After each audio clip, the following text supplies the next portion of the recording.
Amigos de UNPG TV, muy buenas tardes, bienvenidos a su programa Pluri Noticias de hoy, lunes 20 de julio del 2026, listo ya iniciando una nueva semana de información. Fátima, bienvenida. Muchas gracias, Boris, y bienvenidos también, amigos, aquí a la Unión Nacional de Periodistas del Guayas, su canal favorito, y a este su programa Plurinoticias. Y agradecemos porque nos están retransmitiendo Gloria Visión y Coral Noticias en Nueva York. Queremos indicar además que tenemos una temperatura de 31 grados centígrados y una humedad del 77%. Bien, y ahora sí, vamos directamente al diálogo. Ya está nuestro invitado. Es Andrés Seminario, él es periodista y promotor de iniciativas de sostenibilidad ambiental. Vamos a dialogar sobre una alerta que emite el Observatorio Ciudadano de Planificación y Gestión Ambiental en relación a que municipios están contratando para desechos sólidos con información desactualizada. Andrés, bienvenido al canal de la Unión Nacional de Periodistas del Guayas. ¿En qué medida afecta esto a la ciudadanía? Con todos, gracias por la oportunidad. En grandes medidas que no solo pasan por lo ambiental y sanitario, sino también en lo financiero y en lo técnico. Por eso es que es importante tener estudios técnicos para poder medir los impactos del problema de desechos. Pero ¿cuál es el tema detrás? El tema detrás es que generalmente no nos gusta hablar de la basura, ¿no? Pero para que tengan una idea, en la ciudad de Guayaquil, el último estudio técnico formal que se realizó de manejo de desechos fue en 1992. Y Guayaquil está por entrar a un concurso o una licitación para encontrar el nuevo proveedor de servicios de manejo integrado de desechos y no tiene un estudio técnico. Y ustedes miran, bueno, y hay muchas diferencias, y en las diferencias entre el estudio de 1992 y presumiblemente los resultados de este son enormes. ¿Por qué? Y solo como en tres variables. En 1992, Guayaquil medía 120 kilómetros cuadrados. Ese era todo el territorio de Guayaquil. Hoy está en más de 340 kilómetros cuadrados. Es casi 2 veces más grande. En 1992 habían números más, números menos, según el INEC, 1.590.000 personas viviendo en Guayaquil. Hoy, en el 2026, según la proyección del mismo INEC, son 3.007.000. De nuevo, un crecimiento casi se ha duplicado la cantidad de gente viviendo, trabajando en Guayaquil. Eso significa gente generando desechos. Y la tercera cifra, más crítica todavía, en 1992, la ciudad de Guayaquil generaba 700 toneladas día de desecho. ¿Saben cuál es el número hoy en el 2026? Está arriba de los 4.700. Entonces, la pregunta es, bueno, ¿cuánto cuesta hacer la limpieza de la ciudad? ¿Cuántos días se demora? Se necesita un estudio técnico que nos diga esa información para poder generar los TDRs necesarios, para poder ir a una contratación con las especificaciones correctas. Es como si quisiéramos explorar un territorio con un mapa antiguo, viejo, desactualizado. Nos vamos a perder en algún momento. Por eso es la importancia. Necesariamente que tienen que incluirse para poder tener un estudio real. Son parámetros técnicos. Son parámetros técnicos que no es cuestión de hacer una encuesta, es mucho más complejo y les pongo un par de ejemplos. El uno es densidad poblacional. Por ejemplo, el otro día leía en un artículo de prensa que Sauces es la zona que más desechos genera en la ciudad. ¿Qué tipo de desechos? Esa es otra variable importante saber. ¿Qué tipos de desechos para saber qué desechos ir a recoger? Porque aquí hay un tema que pasa por lo económico, ¿eh? De acuerdo al INEC, esta es información nacional, pero de acuerdo al INEC, de todos los desechos que se generan, el 56% son orgánicos. Es decir, restos de comida, restos de jardinería, cáscaras y demás, ¿ok? Eso se puede utilizar para generar energía, se puede utilizar para generar compost, para generar abono, pero si no lo usas, se pierde. Entonces, si no tenemos claro cuánto desecho cada zona de la ciudad, porque la ciudad está zonificada, cuánto se genera, y no tenemos claro cuál es la calidad de los desechos que se generan en esa zona, y no tenemos claro cuál es la cantidad el tamaño de las calles, para que puedan pasar recolectores grandes o recolectores pequeños. Si se necesitan o no se necesitan barrenderos con pala y recogedor. Todos esos detalles que tienen que ver con la técnica son necesarísimos. Y para que ustedes tengan una idea, el problema en Guayaquil es crítico, pero en Ecuador también. Yo les decía, para que la mayoría, el 56% de los desechos son orgánicos, que se pueden reciclar. ¿Saben qué porcentaje de GATS municipales ya han empezado o mantienen procesos de separación en la fuente de reciclaje? Solo el 27% de los GATS del país. Es un problema nacional y es un problema particular y es un problema territorial, es un problema del local. Por eso, desde el observatorio hacemos este llamado de, por favor, necesitamos estudios técnicos para realmente dimensionar de qué estamos hablando. Porque ahí hay otro tema. Hace poco hablábamos de las tasas que se cobra por recolección de basura, recordarán ustedes. Sí, bueno, Boris, ¿la tasa está alta o está baja? No lo podemos saber si no tienes un estudio técnico. Y se está hablando de incrementar una tasa, pero aún así, los municipios subsidian la recolección de desechos en las ciudades. Y uno de los municipios que más subsidia es el de Guayaquil en particular. Entonces, ¿de qué estamos hablando en términos económicos, ¿no? ¿Cómo podemos aprovechar mejor esos desechos? ¿Cómo podemos evitarle un costo más grande a la ciudadanía, siendo más eficientes? ¿Cómo somos más eficientes? Teniendo la información que nos permite entender del tamaño de la problemática. Por eso... ¿Tienen los municipios la que ustedes emitieron el observatorio ambiental? Estoy compartiendo información estadística del Instituto Nacional de Estadísticas y Censos, que es pública, e información del municipio, del GAT de Guayaquil, que es pública, están en sus reportes. El municipio de Quito es pública, el municipio de Cuenca, de Loja, la información está ahí. El tema es que no nos damos el tiempo de sentarnos a pensar en el problema de nuevo, porque ¿qué es lo que pasa, Boris? Como decía hace un rato, el tema basura preferimos barrer bajo la alfombra y que no se vea, ¿no? Por usar una metáfora. Pero está ahí, no es que la basura desaparece cuando se la lleva el carro recolector de tu casa, no, tiene que haber todo un proceso de disposición final.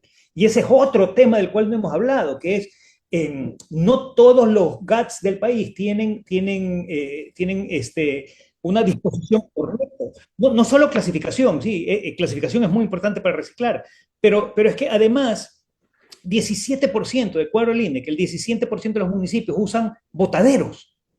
¿Eso qué? Es ir y echar la basura en un sitio X, a cielo abierto. Es muy contaminante. Y está prohibido por la normativa. Solo hay un 60% que tiene relleno, 60% de GATS que tienen de alguna manera un manejo de relleno sanitario, pero no hay un estudio técnico del relleno sanitario que nos diga, por ejemplo, en Guayaquil, si ya está por cumplir su cuota y si tenemos que pensar en un nuevo relleno. Entonces, todos estos detalles son muy importantes y lo único que desde el observatorio pedimos es que, sobre todo ahora que estamos a puertas de elecciones seccionales, ¿no? Que los candidatos tomen conciencia de que el manejo de desechos es una tarea, para empezar, es una competencia que tienen los GATS. Para continuar, es una tarea que genera bienestar, que es una tarea que no se nota, que no se ve, a menos que la hagas mal, porque queda la ciudad sucia, ¿no? Pensemos en lo que ha pasado hace 15 días en Durán.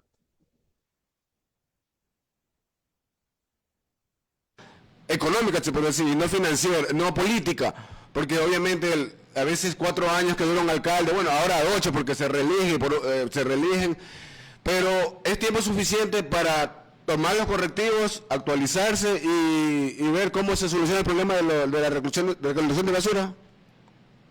A ver, no hay tiempo porque estamos atrasados en el tema, Boris. Pero lo peor que pueda suceder es que no suceda nada, ¿no?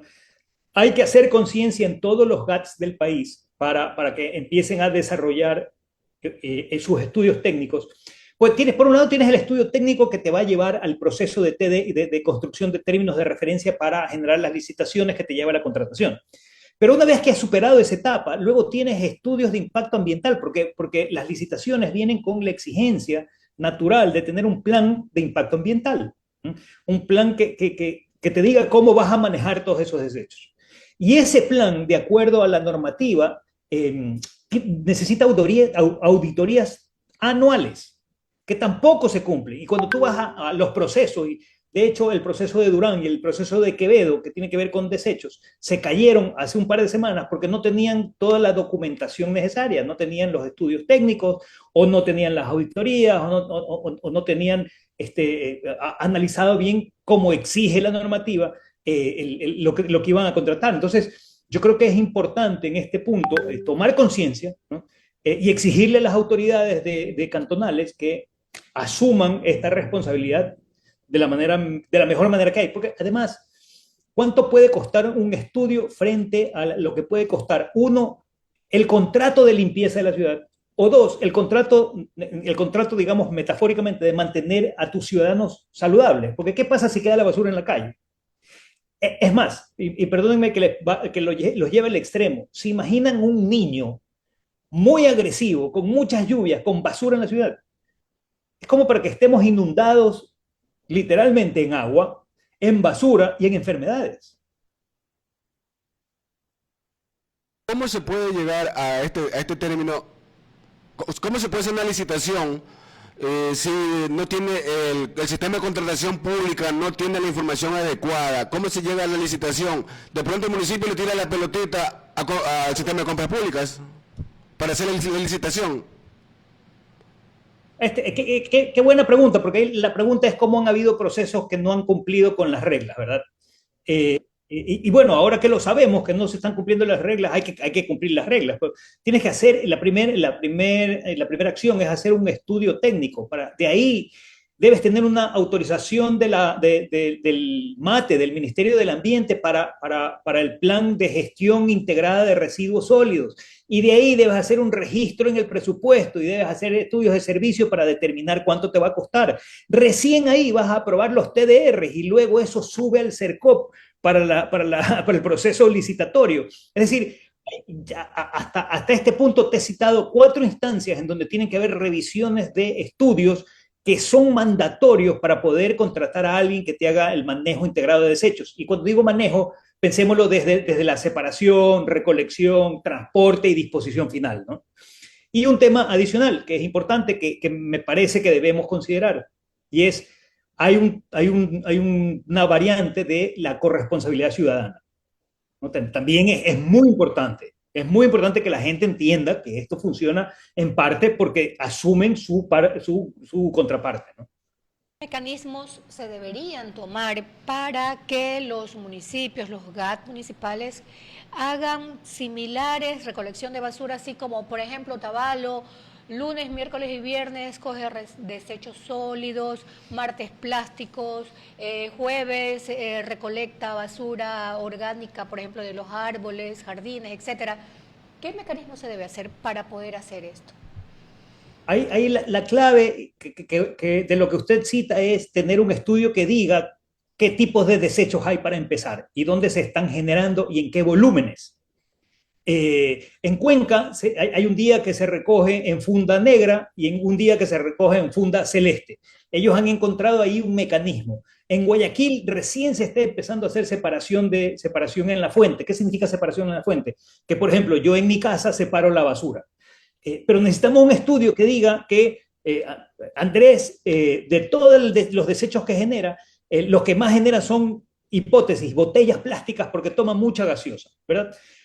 Luego debiéramos pensar que si todos los vecinos de él hacen lo mismo, en esa zona en particular va a haber mucho desecho de plástico que puede ser reutilizado.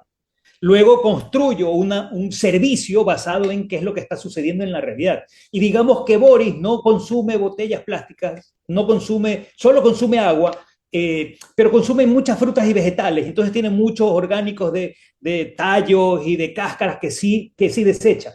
El servicio de recolección en donde vive Boris tiene que ser distinto al servicio de recolección donde vive Andrés, porque claramente tienen estilos de vida diferentes. ¿Eso cómo lo podemos descubrir? Con un estudio. Y en cada necesitaríamos un estudio. Observatorio Ciudadano de Planificación y Gestión Ambiental, ¿qué otro tipo de información o de estudio ha realizado actualmente? A ver, nos concentramos en tres problemas que tienen las ciudades, porque parte de la idea es levantar la conciencia de los ciudadanos también hacia la responsabilidad que tienen las autoridades. Y esos tres problemas esos tres enfoques están relacionados con los tres problemas ambientales más críticos que vivimos en las ciudades. El uno tiene que ver con deforestación o áreas verdes, ¿no? El segundo tiene que ver con manejo de contaminación de agua, ríos, mares, lagunas, esteros, ¿no? Y el tercero, el que estamos conversando hoy, que tiene que ver con el manejo de desechos. De los 5 problemas ambientales más críticos que tiene el país, esos tres, digamos que afectan directamente o están influenciados directamente por el comportamiento de los ciudadanos y por las decisiones de los GATS municipales. Entonces, nos estamos concentrando hoy en el tema de desechos porque, como decía hace un rato, se vienen contratos a un año y ustedes ven que el proceso toma su tiempo, ¿verdad? Y no se están haciendo los estudios, entonces ahorita concentrémonos en levantar la alerta respecto a la necesidad de estudios técnicos y luego un trabajo de concienciación, ¿no? Un trabajo de educación que también es necesario. La basura, la propuesta sería clara, que los candidatos que actualmente van a terciar a las elecciones para a las alcaldías y prefecturas digan claro cómo van a resolver el tema de la basura. Primero que entiendan que el manejo de basura es un problema técnico, no es un problema político. Y segundo, que nos digan, bueno, sí, efectivamente, que se comprometan. Es más, yo voy un paso más allá, soy optimista, voy un paso más allá y es que se comprometan a invertir en estudios técnicos que le corresponde hacer y que la normativa les exige para que ese proceso de manejo de desechos en las distintas ciudades pues sea mejor hecho, sea más eficiente. Hay que planificar basados en datos y no simplemente en la intención de quiero ganar votos, entonces voy a decir cualquier cosa, ¿no? Sino un manejo técnico del tema. Producto que hay basura acumulada en las calles. A veces pasa eso, a veces también pasa que el ciudadano no asume su corresponsabilidad y, por ejemplo, saca la basura en horario en que no hay recolectores y entonces queda en la calle. ¿Qué pasa cuando la basura queda en la calle? Puede pasar un perro, puede pasar una rata, puede pasar un gato, puede pasar un chambero buscando... Porque esto debemos entender, en la basura hay dinero, ¿eh? Bien manejados los desechos, puedes encontrar formas de financiar otros servicios ahí. Entonces, a veces es problema del servicio, yo creo que las menos, yo creo que las más es que no toda la ciudadanía tiene claro la importancia de cumplir con los horarios y cumplir con las rutas, y aquí me hago esta pregunta. Si, digamos, hipótesis, Boris trabaja desde la madrugada hasta el mediodía, pero el carro recolector pasa por su casa a las 8 de la mañana. A él no le sirve que pase a las 8 de la mañana, porque él trabaja justo en la hora en que pasa el carro recolector, él está trabajando en el medio, digamos. Entonces, con un estudio podríamos determinar que él y otras personas más necesitan que haya un horario distinto, por ejemplo. Pero hoy, ¿qué es lo que pasa? Hoy lo hacemos en base a intuición, ¿no? O al siempre se hecho así. Un estudio técnico te va a decir, a ver, esta zona de la ciudad necesita estas características de este tipo de carro recolector, de este tipo de recogedores, en estos horarios, con este tipo de fundas, porque tiene este tipo de desechos. Eso hoy, esa información así puntual, no la tenemos. Y promotor de iniciativas ambientales de sostenibilidad. Gracias, Andrés, y esperamos que siempre estés con nosotros informándonos sobre estos temas que interesan mucho a la comunidad. Muchas gracias. Gracias a ustedes por la oportunidad y encantados de conversar cuando quieran. Vamos a una pausa y volvemos con más información. Gracias, Andrés. Gracias. Chao.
Seguimos en el UNP-GTV, el canal de la Unión Nacional de Periodistas del Guayas, y su programa Pluri Noticias.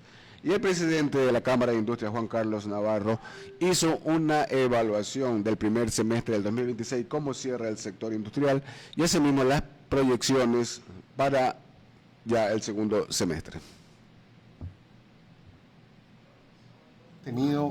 Estamos teniendo un buen año, hay un crecimiento de venta sostenible de un 13% aproximadamente, y eso es positivo, porque como lo dije en la rueda de prensa, no se trata de producir más, tenemos que vender más. Y aquí hay una oportunidad, pues el país es un mercado pequeño, ya se soluciona, mejor dicho, el tema con Colombia. Tenemos la apertura con Perú, o sea, tenemos muchas oportunidades, como le decía su colega anteriormente, el país es un país que está en crisis, pero en toda crisis hay oportunidades, y hay una oportunidad para hacer negocios, entonces aprovechémoslo. La industria está bien, mientras tengamos una energía sostenida, una energía constante, podemos salir adelante. Todavía hay que arreglar muchos problemas, que sé que el gobierno lo está trabajando, estamos en un año de elecciones, y eso de una manera u otra también afecta a las ventas. ¿Qué se necesita para seguir creciendo? Seguridad jurídica, crear un mercado, un ambiente de negocios que sea atractivo, no solamente para el inversionista local, sino también para el inversionista de afuera, que encuentre aquí una oportunidad. Ayer tuvimos en un directorio al ministro Jaramillo, y la verdad es que es siempre agradable conversar con él, porque es una persona optimista con la que uno puede encontrar una nueva visión de lo que se puede y se debe hacer para el país. ¿No hay seguridad jurídica en el país? Sí hay seguridad jurídica, pero hay que ir apuntalándola. Hay cosas que hay que ir mejorando. Recuerden que estamos atados a una constitución que no necesariamente favorece al mercado internacional, al negocio con el mercado internacional. Tenemos que ir apuntalando algunas cosas. ¿Qué se puede mejorar en ese sentido? ¿Qué se puede ir mejorando? De pronto se ha visto algunos puntos que se pueden ir mejorando. A ver, lo más importante es comprender. El gobierno, el Estado, no genera empleo. El empleo lo genera el sector privado, la industria. Si se afecta al sector empresarial, se afecta a la economía de una manera u otra. Entonces, es necesario que vayamos separando lo político de lo técnico. Lo que es importante para el sector empresarial, para que pueda el país producir más, vender más, de lo político, de lo que puede ser políticamente correcto. Si técnicamente es viable, hay que apuntalar, hay que fortalecer lo que es técnicamente viable, porque eso lo hace bien al país. Con incentivo. Estaban las declaraciones de Juan Carlos Navarro, presidente de la Cámara de Industria de Guayaquil, que realizó un análisis y un balance de cómo cierra el sector industrial en el Ecuador. Positivos. Así es, eso en el primer crecimiento, y también se prevé que mejore la situación hasta este segundo semestre del presente año. Seguimos. Así es. Y el gobernador de la provincia del Guayas, José Ignacio Arévalo Santana, en un conversatorio con los periodistas justamente destacó que se están realizando más esfuerzos para evitar esta inseguridad en la que estamos. Pero además de este tema, también habló del tejido social, de la necesidad que hay de enrumbar a la juventud por buenos caminos, y que justamente este es el tema del presidente de la República: enfocarse en la juventud, enfocarse en las mujeres. Y en cuanto a la juventud, pues que habrá personas que sí se pueden rescatar de estas mafias, y habrá personas pues que lamentablemente, aunque en un reducido número, no se podrá rescatar. A continuación, las declaraciones del señor gobernador de la provincia del Guayas, José Ignacio Arévalo Santana. Este es el tema de la recuperación del tejido social es un elemento muy amplio, ¿no? Que va desde efectivamente el tema de los jóvenes, que va efectivamente de la recuperación de espacios. Y entre eso te puedo decir de que se ha logrado una primera fase, que es la participación activa de los jóvenes. Primero, que conozcan qué es lo que significa el Estado y saber qué es lo que ellos quieren y lo que ellos necesitan. En ese mismo ámbito, también hay acuerdos extremadamente importantes, como aquel convenio que firmó ya el Ministerio del Interior con el Ministerio de Educación respecto a los planes de prevención y control para la seguridad de los jóvenes dentro de los establecimientos educativos como en su contexto externo. A su vez, se les ha hecho conocer todos los planes del Estado, porque muchos jóvenes que están entre quinto o están entre su último o penúltimo nivel, ellos necesitan saber cuáles son las opciones que le brinda el Estado a fin de tener oportunidades como becas, condiciones de trabajo, a fin de que el chico cuando salga de el colegio tenga claro la visión que hay en el ámbito académico, pero también en el ámbito del emprendimiento, como carreras tecnológicas, becas para carreras tradicionales, ciertos tipos de negocios que están implementados desde la Dirección de Inclusión Económica, como está también el Ministerio de Desarrollo Humano, y todo ese ámbito, o el Ministerio también, o el Viceministerio de Cultura, que todo ese ámbito les permiten a ellos llevar condiciones necesarias en función de tener alternativas para su futuro. Y así, no tener chicos que cuando salen del colegio no tienen la orientación adecuada. En ese ámbito hemos cumplido la primera fase, lo cual también, cuando hablamos de arte, ha llevado a lo que se hizo el día de ayer con el Ministerio de Educación, que es este concurso de bandas de paz, donde ustedes vieron la participación de estos chicos y la emoción de estos chicos.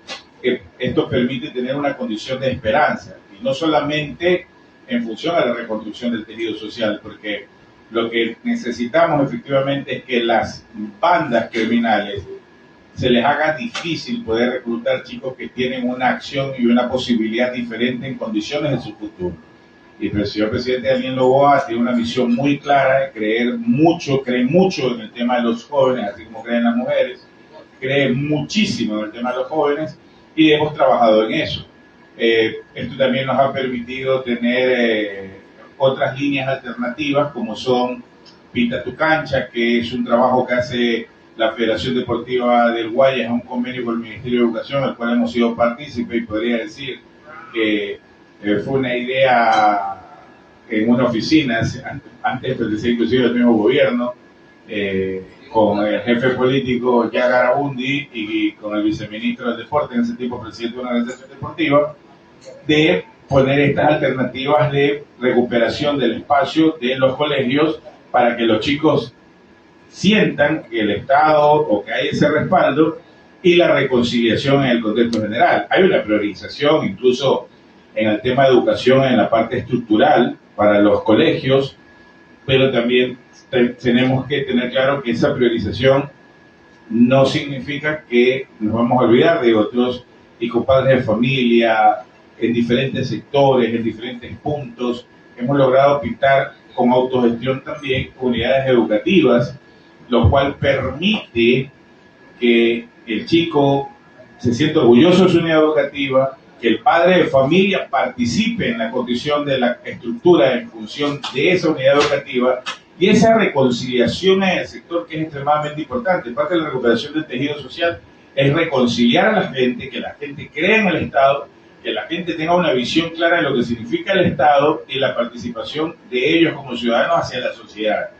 Y eso nos va a ayudar muchísimo, y nos está ayudando muchísimo, a fin de que los chicos tengan esa alternativa y no sean presa fácil. Estas fueron las declaraciones del gobernador de la provincia del Guayas, José Ignacio Arévalo Santana, quien justamente indicó que el tejido social se puede recuperar de los jóvenes. Nos vamos. Nos vamos, y la cita es para mañana, y agradecemos ¿a quién? Gloria Visión y Coral Noticias en Nueva York. Mañana tienen una cita con nosotros nuevamente aquí en Plurinoticias, sí, en este su canal favorito, el canal de la Unión Nacional de Periodistas del Guayas. Gracias por la sintonía, los esperamos mañana.